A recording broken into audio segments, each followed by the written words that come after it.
Assalamualaikum warahmatullahi wabarakatuh.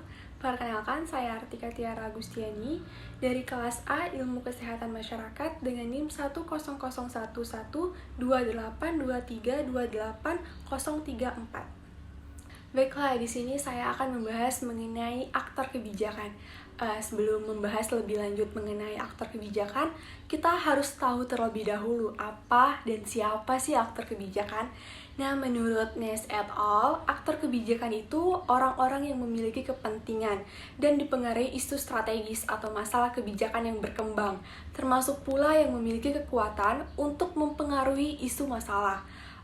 Pelaku atau aktor kebijakan terbagi menjadi dua, yaitu yang pertama resmi atau pemerintah dan yang kedua tidak resmi atau non-pemerintah.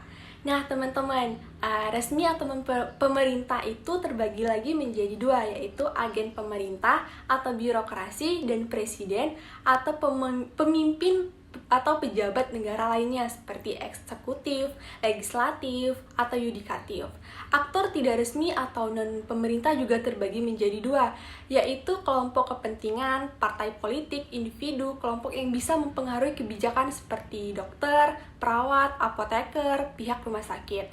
Nah, di video ini aku akan membahas tentang aktor kebijakan di bidang kesehatan, yaitu Menteri Budi Gunadi, yang seperti kita ketahui pada tanggal 17 Maret tahun 2021, Presiden Joko Widodo menandatangani Peraturan Presiden Nomor 18 Tahun 2021 tentang Kementerian Kesehatan.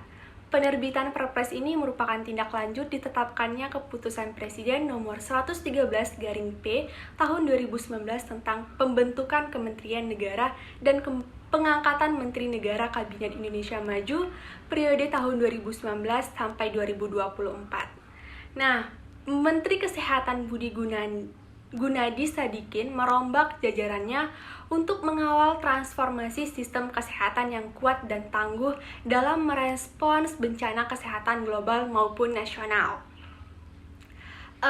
Menteri Kesehatan Republik Indonesia Budi Gunadi Sadikin menginisiasi adanya transformasi di bidang kesehatan. Ia telah menetapkan ada 6 jenis transformasi yang akan dilakukan, yakni yang pertama transformasi layanan primer, yang kedua layanan rujukan, yang ketiga sistem ketahanan kesehatan, yang keempat sistem pembiayaan kesehatan, yang kelima sumber daya manusia kesehatan, dan yang terakhir teknologi kesehatan. Ia juga menyampaikan 2 akar filosofi transformasi kesehatan. Yang pertama, untuk meningkatkan akses kualitas layanan kesehatan ke masyarakat. Dan filosofi yang kedua adalah menghadirkan negara dalam meningkatkan akses dan kualitas layanan kesehatan masyarakat.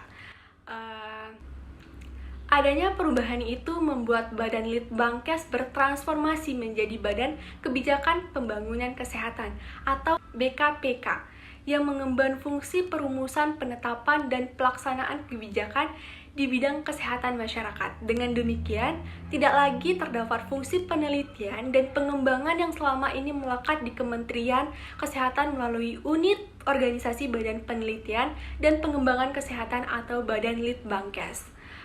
Transformasi sistem kesehatan merupakan suatu upaya untuk mengubah sistem kesehatan yang sudah ada agar dapat lebih efisien dan efektif dalam memberikan pelayanan kesehatan untuk masyarakat. Tujuannya adalah untuk meningkatkan kualitas pelayanan, memperluas aksesibilitas, dan mengurangi disparitas dalam kesehatan antar wilayah. Transformasi sistem pembiayaan kesehatan yang lebih efektif dan optimal untuk memastikan pembiayaan yang cukup, adil, efektif, dan efisien. Ada yang berpendapat bahwa health spending tinggi tidak berbanding lurus dengan umur harapan hidup. Artinya, pembiayaan itu harus efisien.